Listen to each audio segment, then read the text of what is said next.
All right. Ciao, Marco. It is a pleasure to have you here at the ICE conference. And so you are the rock star that also provided the key visuals for this edition's kind of branding. So thank you so much. And maybe we will touch upon this, but yeah, first of all, thank you for being here for the time. Thank you, Matt. It's a pleasure to be here as a guest for the second time. And it was a pleasure also to give you a work of mine to be the logo for your conference. So thank you. Yeah, no, it's very, very cool. It's I mean, that was also kind of the dialogue about this key visual, to be able to get it in the times of generative AI, which was actually also the inspiration to do this interview with you, right? And so that's like the perfect segue into the entire discussion. So I would say let's get started with this, shall we? Sweet. Yeah, but I would say, because a lot of people may not know you yet, please give us just a quick overview over who you are, what you do, and then also kind of your career path. Yeah, absolutely. So I started many years ago.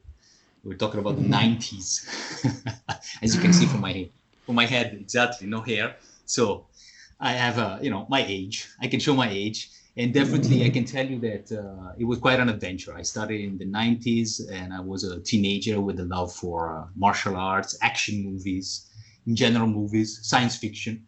But I was also, it was when I started watching movies and stuff, it was the 80s. So it was the perfect time in which amazing movies were made, adventure movies, great science fiction, anime.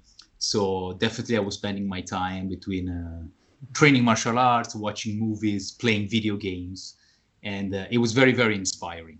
Then definitely, little by little, I was getting attracted to the process of filmmaking. And I know that a lot of people, they always mention Star Wars as the movie that changed their lives. In my opinion, I had different movies. I remember even watching stop motion by Ray Harryhausen, the movies which, like Sinbad, Clash of the Titans. And I was always in awe when I was watching the stuff, and I was wondering, how do they make this? Then little by little, I tried to understand. First of all, I come from Italy. So my country is very famous for a lot of things, definitely not visual effects and cinema for sure in the past. But this kind of movies and this kind of cinema that I was attracted to when I was a teenager, not so much. But I had the luck to start watching on TV a show called Movie Magic, in which they were showing the behind the scenes of movies, of American movies. At the time you have to think that we were talking about the beginning of CGI. And so Jurassic Park, The Abyss. And so this show was 30 minutes long. And it was, they were showing how this new technology was starting to be used. It was very, very fascinating for me. Then I realized that I didn't have so much. There's no internet. We're not talking, which, was awesome in a way, no phones. Yeah, we were just outside playing. But I remember there was this magazine also at the newsstand, and I was saving money to go to buy this magazine, which actually, I think it was 3D World, which was very famous, but it was translated in Italian, a version. And so I started learning a little bit about this, and I fell in love definitely with 3D. I remember a friend of mine with whom I was training that he had a bootleg copy of 3D Studio DOS at the time. And I got this version, and I started playing with it. And I still remember the feeling when I started, playing with and watching the wireframe and start playing with models and turning models around. I remember there were sample scenes with dinosaurs, obviously very basic, but at the time, it was like incredible. And so I remember that at that time I said, okay, I need to do this. This is my job. I want to understand how to do this. But of course, again, there were not so many opportunities. So I started working a lot and learning, being self-taught, trying to play with the software.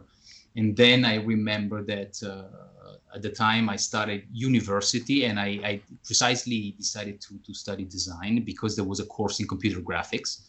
And you have to think that at the time, I mean, going to university was an occasion to study computer graphics because only university and some studios had the chance to have silicon graphics. And at that time, 3D was made on those machines that were super expensive. I had my copy of 3D Studio that then became 3D Studio Max, but I wanted to do something more serious. So I started university. To cut the story short, I started university. I was a dropout. I did my course in computer graphics. I realized that it was a little bit more, I mean, what I wanted to study, and cinema, it was not probably the main topic of that university. I did 3 years out of 5. Which was very interesting for a lot of things, because I started learning photography and a lot of other subjects that were not so much interesting to me. So I decided to drop out. And at that time in Milano, we're talking about 1998, something like this, there was a course, a 4-month course of character animation and visual effects. So I decided to drop out from university. I attended this course. And when it was over, because of my passion, I mean, I have to say that 90% of the things, it was done by me at home trying to learn. The course was interesting, but it was mostly a way to open the door to the industry in Italy at that time for commercials, which make you, I mean, guess and imagine the quality of the work. So, but for me, it was awesome. I started working for studios and doing visual effects for clothes that were, turning into the washing machine and this kind of a particle system destroying the splotches and stains. So it was definitely not Jurassic Park, but it was a beginning. So I stayed in Milan and I started working on different projects and even small movies. But then I realized that if I wanted to do this job seriously, I had to go away. Because also the management of this visual effects studios was not proper, let's say. They started not paying. I encountered a lot of problems because of this. And so I was working on my own time, developing a show reel. I sent it to London, and eventually the mill gave me a chance. So after 2 years in Italy, I decided to leave. And this was the beginning. I remember it was a very difficult decision for me to leave, my friends, to leave the known for the unknown. But if I look back, it was the best decision of my life, because I started traveling. I lived in London. I lived in many, many different places, because let's say that my career is divided into two time period, let's say.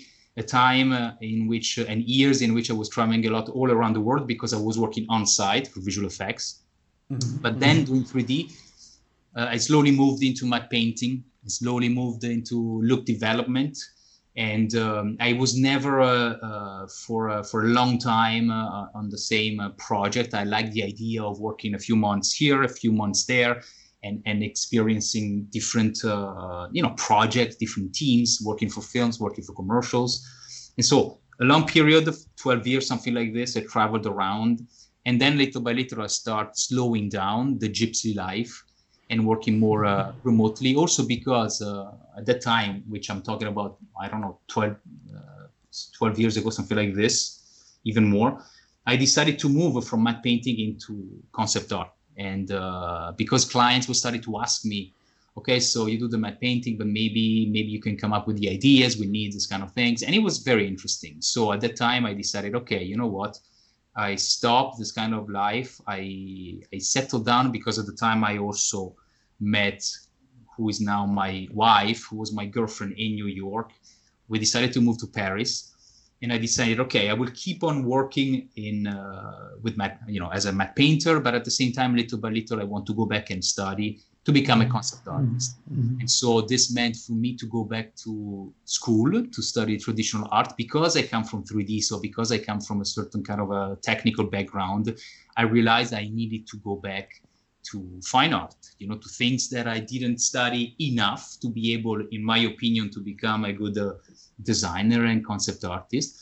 And so little by little, I moved from matte painting. At the beginning, I was doing both matte painting and concept art. And then I decided to do only concept art and design.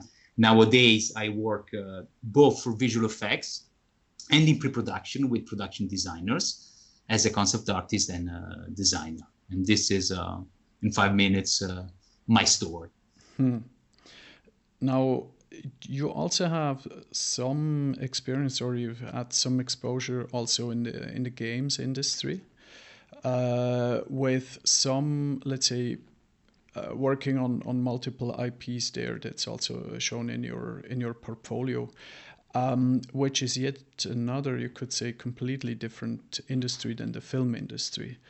Yes. But I think that's we're kind of slowly opening up this field of what is art, and what are the different applications in the different industries. I mean, you mentioned film. Visual effects is just let's say, post-production in the film creation process. You mentioned fine arts, like classic painting and all of those aspects. Then now I just briefly brought up the working in games, also is extremely creative. And then on top of that, there's also, you're also a music composer, so sound design. I would love. No, I think you are, because you created, I mean, you for your portfolio works and so on, you created your own soundtracks and those things. So it's just something that I also wanted to bring up, just to also tell the audience, or give the audience the insight of how many different aspects you are combining in one person, regarding the artistic side of things. And so in this chat, because we're going to focus on, so we have some questions that we want to discuss in this in this artist interview, but it's just to show everybody that how many aspects there are regarding art that you have to consider, and that you very deliberately picked up throughout your career, with the clear intent to become a better artist. Right. Well, and, I mean, yeah, sorry, go ahead, please. And I just think it's that is something that is, to me personally, is a very core idea, and I'm sure we can talk more about this later on, but kind of the what it means, what art means, subjectively and objectively, and how this correlates to the process of art generation, what it means also in the sense of what you need to learn to be able to be considered an artist. In the classical view of, you have to learn, like Michelangelo, to create David from a piece of rock. What the craftsmanship, the process, and the emotional component to all of those aspects. It's a huge field, and I just wanted to make sure that everybody is kind of aware of why we initiated this interview and why we decided to also record it. Yeah, well, I mean, it's like you were saying, it's a very big topic, and I'm also, it's a very personal view that I have, and sometimes I was fighting with this idea, because you were mentioning that I do a lot of things, and it's true, because I've always been interested, for example, in music, and my passion for music grew. But I was also and mostly interested in the visual aspect. And so I decided I tried to, let's say, nurture these passions that I had throughout the years. The problem is that we're talking about industries in which you have to dedicate a lot of time to become a professional. So to this day, I struggle with the fact of maybe I'm doing too much, because there's always this idea, master of none. I mean, jack of all trades, master of none, which is always my fear. But at the same time, an event, even if this is something that I'm always thinking about, it's always a work in progress. This is related to art. We will talk about this because it's awesome. Because of this, you have to be, like, in life, you have to be honest with yourself. So sometimes I've been jealous of people who were specialists and were doing one thing, and they were becoming years and years not 5 minutes, not 1 year, they became masters. But they had the passion for, I don't know, vehicle design. They had passion for characters. They were just doing this with a lot of respect for just, which is important to say these days, considering what we live. And they had a chance to become masters, and I really, in a way, envy them because they were so focused. And it's very important to become someone, to become a name in the industry, which is important. But at the same time, I had to be honest with myself, and I had this kind of different passions.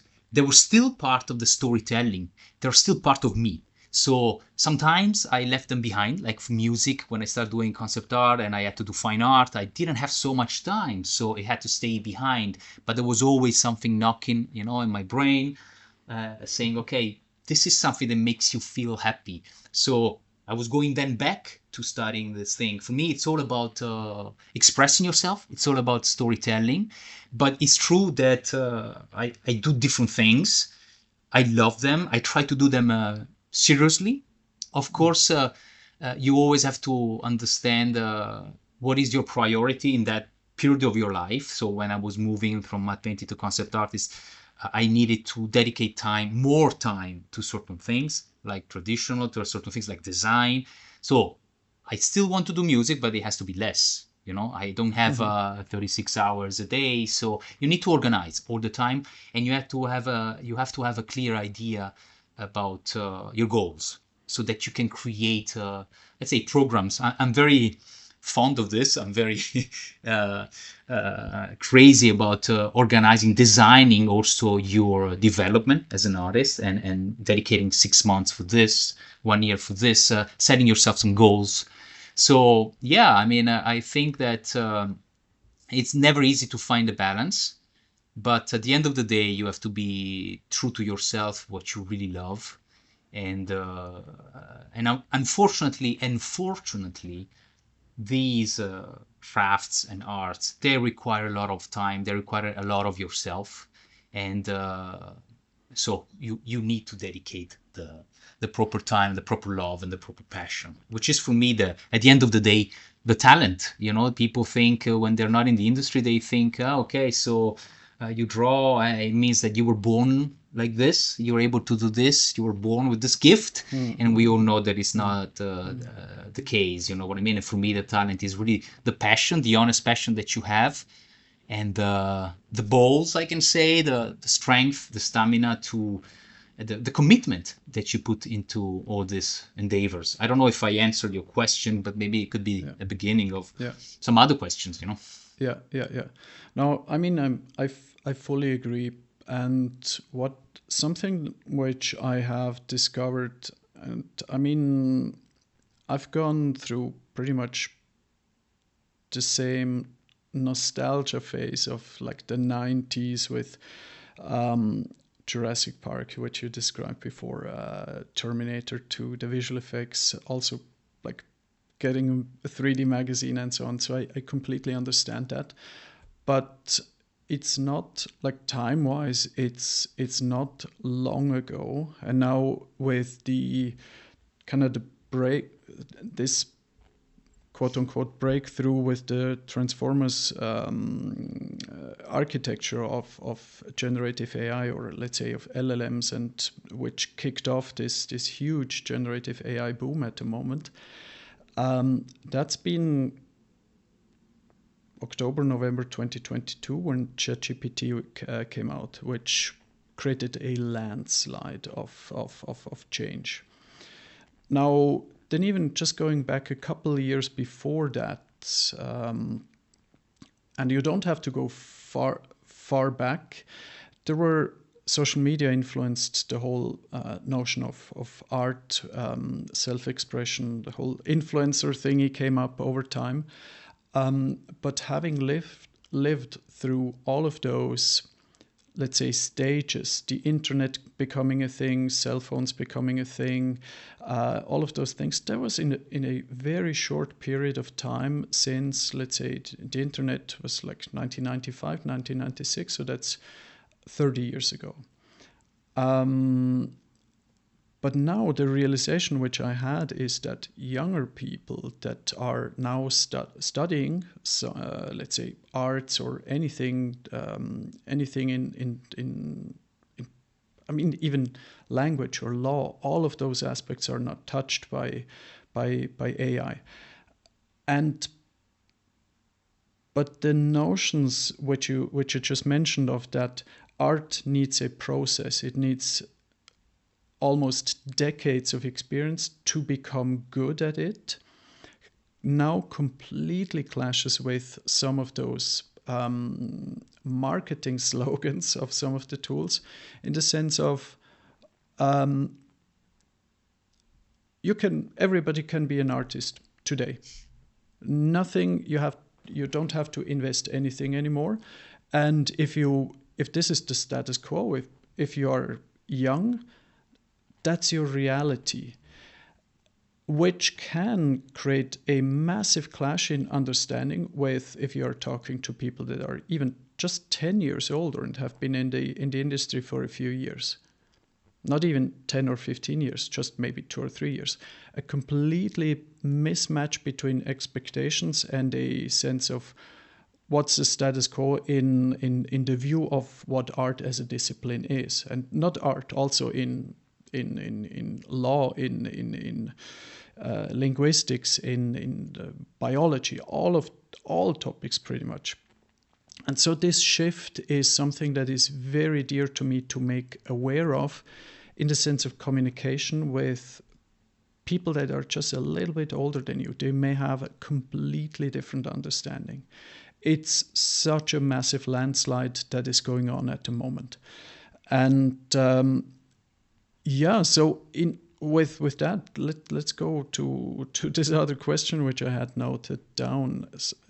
What are your thoughts, or what's your perspective at the moment at what we kind of open up, but also in general, let's say, with generative AI? So this is a big subject, and what you were describing before, in my opinion, is pretty sad. It's pretty sad for the new generations. And even recently, I think it's even more sad for us, or a little bit older, because I was reading a lot of on Twitter, I don't remember where, but a lot of hate now, even for artists, with young people saying, okay, but there is no point. Why you keep on complaining about what's happening to AI? Because no matter what, you're stupid. Look, now in 2 seconds, we can do something that you will never be able to achieve. And this shows that they're really missing the point. And what can I say? I mean, it's a big topic. I would like to start with the fact that when this AI bomb exploded, at the beginning for me was there was a moment of complete detachment, and I said, no, this cannot be happening. I don't want to see the things. I don't want to hear anything. And at the time, the quality was what we remember, 6 fingers, and even kind of stylized, which if I look at it now, stylized quality, let's say look, which now that I see it, it was even more interesting than what it is today. But so at the beginning was like, no, I want to continue doing the things that I do. I don't care, blah, blah.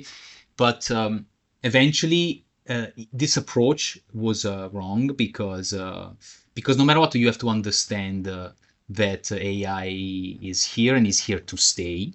So the best thing would have been, no matter what, to understand what we were talking about. So I spent, after this initial reaction, I spent months trying to understand how to work with it, what we were talking about, and stable diffusion and stuff like this, and even trying to train my own models.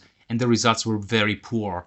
And at the beginning, first of all, let's say one thing that is very important, that even if they say that this is a big revolution, like it was the Industrial Revolution, for me, certain things that they say are ridiculous because, first of all this is based on thievery, because without the stealing of this incredible amount of data from artists, writers, everything you can find online, without proper consent and proper remuneration,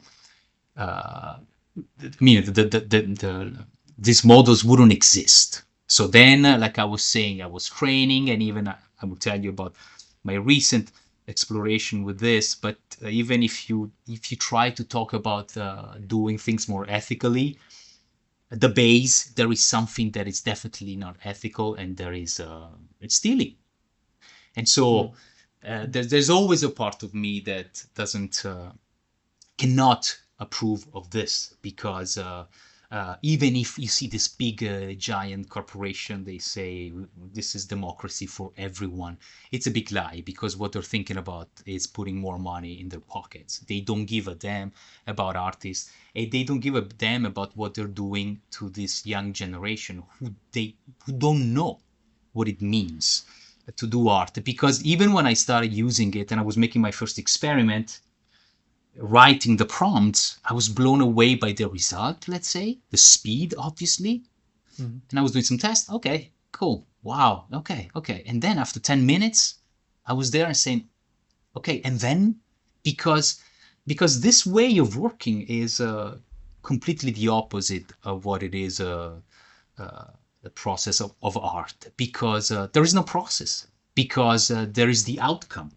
And I'm glad that this revolution happened at my age, at 48, after 25 years in the industry. Well, I would have loved for it not to happen at all, because it brought a lot of problems even to my career now, and a lot of different for other reasons. But it's like when I'm not comparing, obviously, but it's like when the phones. I was 1918 when I had my first phone. You know what I mean? We were not used to staying in front of each other in a restaurant and a bar, just clicking and writing to the person that you have in front of you. This was already was terrible. And I think, I mean, we can talk about a lot of things, but I'm a father, and I'm thinking about the new generation and what we're teaching them, because I think we're teaching to find always and more to find shortcuts. We're teaching these kids not to value hard work, not to value commitment, but to try to find the fastest solution and the cheapest. And we know that, for example, I have an artistic job that is meant for commerce. You know what I mean? So I understand, and these people, no matter what, they need to make money, and for them the fact of doing something more quickly and for less money is the main goal, even in our industry. The thing is that we have to separate the two things. Before I was talking about my career, and when I started doing learning to become a concept artist, I went back to fine art. I fell in love with the process of traditional art, and even if nowadays is not I mean, I studied the fundamentals, the basis, but now what I deliver is like digital, it's 3D and stuff, but the bases are very important. But I fell in love with the process of the simplicity of the pencil and the paper. And it's something that I keep on working on a daily basis, even if it's not more required. But even after the explosion of this AI, I felt more and more attracted to this kind of expressing myself, to the most simple, to something that value time and effort. And maybe I'm making a mistake, because again, we're talking like this, and on a daily basis, okay, what should I do? Should I just adopt this completely? So there are two things are different. There is the professional career, in which I think that it would be stupid to pretend that it doesn't exist. And I think it's important to understand how it works and what it could do for you. Because no matter what, AI, there are two things. AI has been with us for a long time. And even in our industry, there are certain things that makes total sense. The denoising process to make render faster. The elimination, in Photoshop, you just, there is something in a photo that you don't want, and you just click it and it gets rebuilt.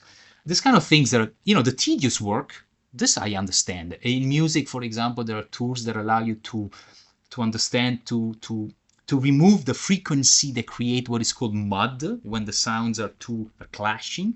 And so there are ways with AI to do something that it's helpful, because it's taking time away, that creative time away from you. So this thing's awesome. Plus the natural language. So I think interacting with Google, with natural language. And so to make research, to be able to write, I like this. Instead of looking, going through a lot of different Google links, try to understand. This is something that I like. We're talking about generative AI. We're talking about people calling themselves now AI artists. And the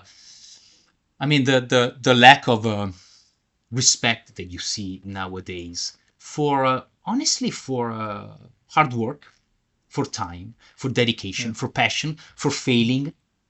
And so from the professional side, I would say that no matter what, I will try to keep on. I don't know if I would survive in this industry, first of all, for different reasons. AI is one of these.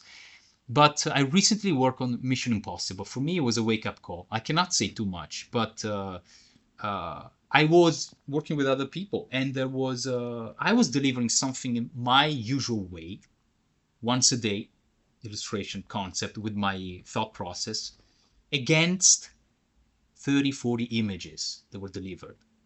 And so on the other side, I was really working with other people. Obviously, I'm not going to mention name. They were using a totally different way of working, in which they were just outputting images and stuff. And I realized, beside of this, there was let's say, for the story, there was a reason why this was allowed, and it made sense. Of course, I cannot talk about this, but for me, it was a wake-up call, because there is a standard way of working that for me was 3D, paint over my photos. I love photography. I take my photos. So when I do photo bashing, I try to use my own material. And eventually, I also tried AI for certain aspect, like if there's an actor in concepts that I have to do. The face, for example, now I do it when I have time with AI, but it's always really the last 10 minutes of my process. I don't want to rely on something like this, because it's also not fun. And so on the other hand, though, there is a new way of working that is so technical. I'm thinking about Conf UI. I'm thinking about this node-based system, very technical, prompting, and finding a way to be able to address all the comments. But it's a completely different way of working, and a way of working that I personally don't like. Probably because, like I was saying before, I'm going back towards simplicity, the traditional things, pencil and a paper. And it's funny when they talk about democratization of art. Now everyone is available, because it's really, for me, BS, because art is very democratic. You can take a pencil and a piece of paper, you can start, and I will see you in 10 years. Yeah, that's an excuse. So if to become an artist, I have to go to a $50,000 yearly school to become an artist, and you can't, then giving the same chances, I would understand. But nowadays, there is so much free content. There are, you don't need to go to school. You can be self-taught, but you have to put a lot of passion. You have to put years and decades to achieve a goal, to start to learn a language. And every day, you have to be honest with yourself and say, I suck. But still, the day after, you show up. Yeah. And AI has nothing to do with this. Yeah. So it's not about creating. It's about anyway. Please. Otherwise, I don't stop. No, I completely agree with all of your statements, and I can very, very much rely to also your perspective and the appreciation of the art process as the necessity to exist to create the body of art in the first place. You need to have the process. And something that you didn't work for, you don't appreciate. And the thing that I see is that there's such a massive danger of that people that want to push generative AI models, they completely brush away that the positive aspect of that process of wanting to learn fine arts, wanting to learn color theory, perspective drawing, and all of those things. In this, by basically painting it is, it is one of those tedious things, but define tedious. You mentioned it before, and like just cloning certain things away in a picture that you don't like, or I don't know, potentially there are other aspects of that we would consider, or a lot of people would consider, like rotoscoping, creating green screen mats. But then again, this is tedious, but for another person, this is their livelihood. This is what they do for work, and they have zero other chance of doing this type of work. I've seen so many cases with AI labeling that go in this direction, and just the dialogue that is happening, or the marketing and sales about these topics, is just very often things are quite deliberately fused together to hide the nuance that is necessary to allow a clear dialogue between people that have more experience and less experience, and also that don't have the understanding of what the other perspective is, because they were not in the trenches, to speak. So to create images in a production together with a physical team, and working on something good together. And so I very much understand your statements, and also the kind of, with great power comes great responsibilities. So on the ethical side of the standpoint of what art means, is not just democratization of art. Here are the tools. Now this is the new art. No, pressing a button, and that, sure, you can produce something faster, and that helps with faster turnarounds and so on. But that's not, in my personal opinion, that's not the process or the human necessity of art and the communication of how it was created in the first place. This discussion is almost never happening, right? And another aspect, so time is running fast, so we have to slowly wrap it up. But there's also this notion, exactly going in this direction which you mentioned, that I wanted to underline, is at the moment a ton of the AI tools that are, let's say, maybe not necessarily advertised, but the direction is that you want to have an AI assistant that understands what you want. And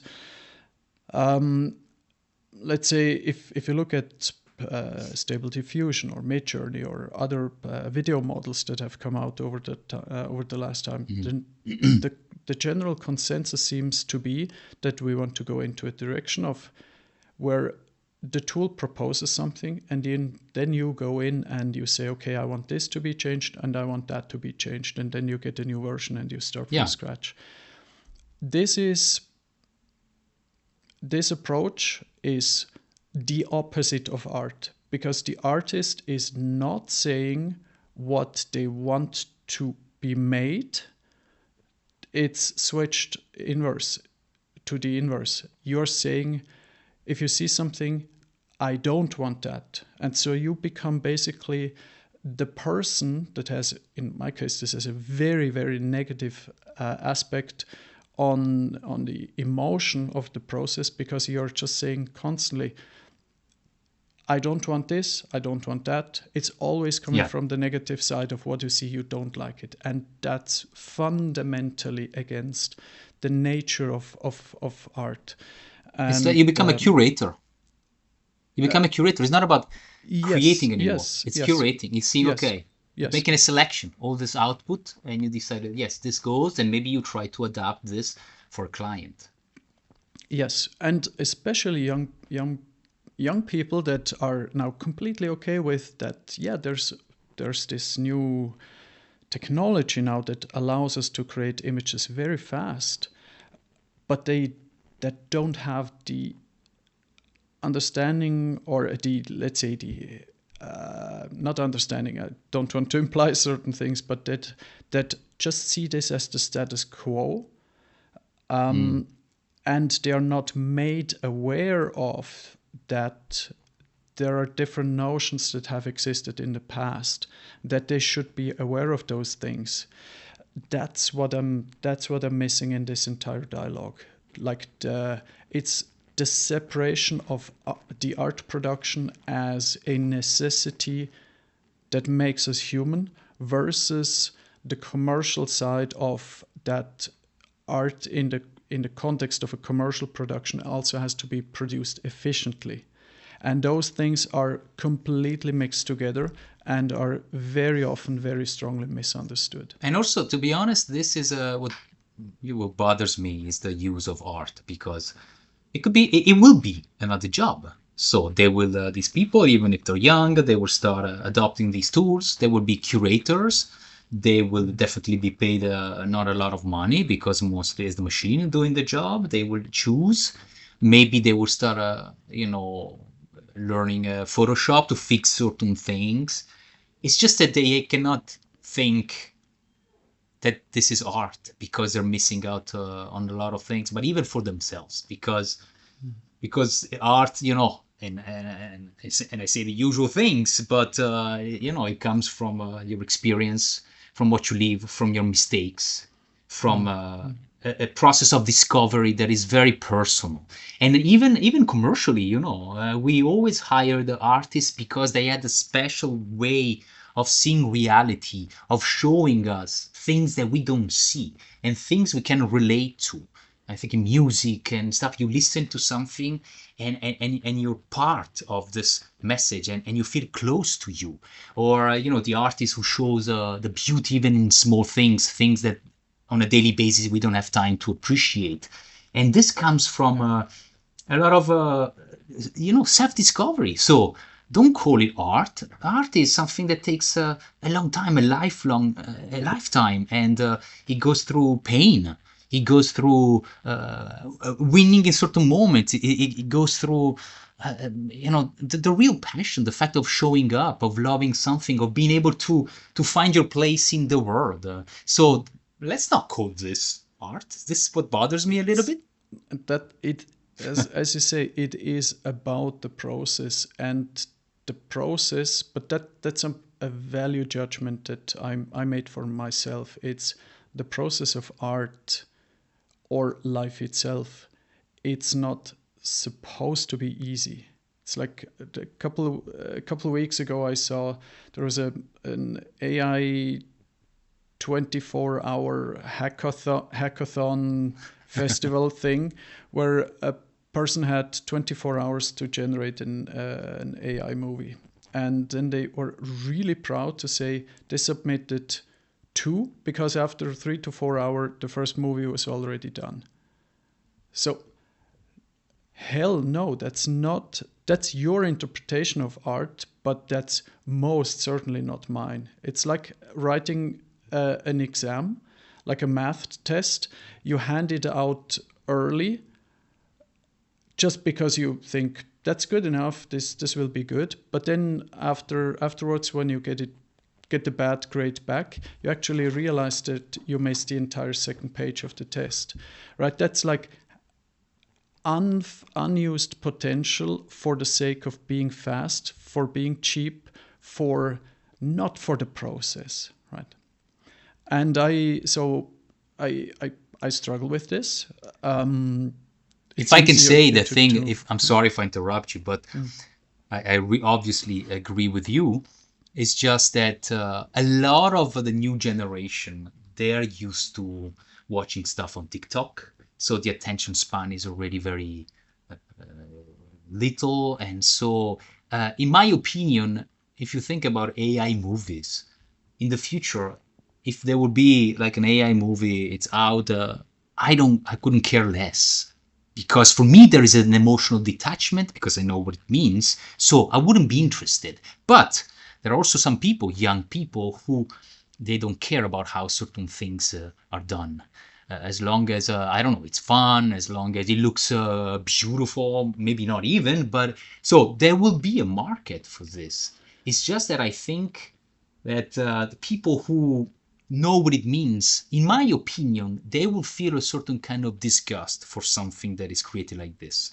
Because even, I mean, if the problem is that with the copyright, the laws are so slow, but if, artists were compensated properly for what they lived, then it could be a different kind of art. You decide, I want to go to watch an AI movie.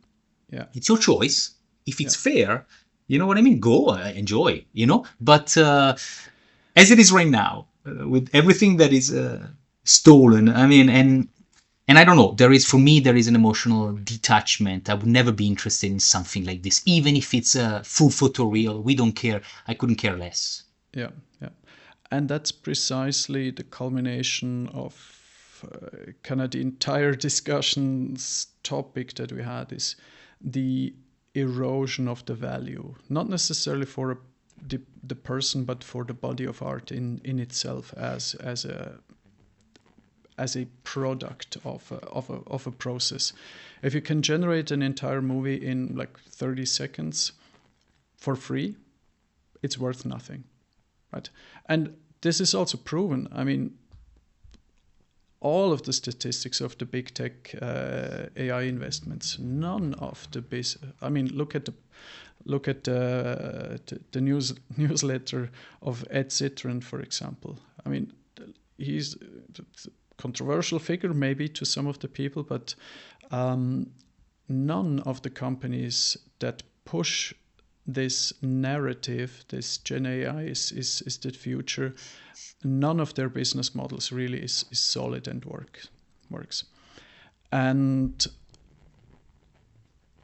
but yeah, to slowly bring it to an end, I do definitely, if done right, there could be more types of art forms that can be perfectly feasible, that have a reason also. I don't want to judge, for example, if long-term, short-term, there's no right or wrong. That's all subjective.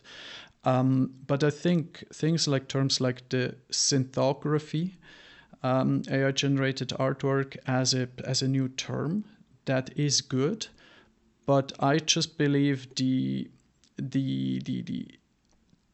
topics should not be put together, especially if it's just, and that's the ethical component for me, if the true intent is selling a product in the end at the potential cost of misunderstandings in society, the erosion of value in art and the art production, and the whole process of that it's just human to inspire people to want to better themselves and to learn more.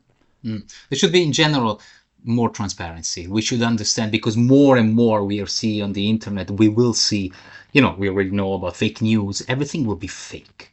So, but you don't know if these people will tell the truth. For example, even an AI movie, when there would be a point in which it would be totally photoreal, they should be honest. And then it's your decision to go to watch this or to buy this product that is done with AI. You know what I mean? And then it's your choice. If taking away the fact that even right now there are so many artists who have been who have seen their art stolen, but not only artists, even writers and facts. So it's also about transparency, and hopefully, because we will be surrounded, in my opinion, by so much BS and so much fake news, it would be difficult to understand what's real, what's true. And so probably, maybe we'll go back to books, we'll go back to reading, we'll go back to finding information in a way that has been for like this and important for years and years. And so, I don't know, I am not that sure that people will love. I think that people will give more value to things done by hand, to things done with effort and years and time. People will give back value to time and effort, because right now it's something, if you have to put an effort in something to achieve a result, no, it's stupid. You have to do it in 2 seconds and it has to be cheap. It's useless. Why do you make effort? And this is something very bad and something very far from what the core value of art is, in my opinion. Yeah. I absolutely agree. I would say that was a fantastic final statement. I would say let's wrap it up at this point. I'm sure we could continue for a couple more hours. Oh, yeah. But yeah, I think the audience also heard a couple like hints and glimpses into other topics that they can go in and research. There's a lot more to talk about in that field. Oh yeah, and absolutely. We will continue to do so. Well, Marco, it's been a pleasure again. Thank you so much for the time for this interview, and yeah, I wish you a fantastic rest of the day. Thank you so much. Thank you so much for having me, and have a great day. Cheers. Bye-bye. Bye.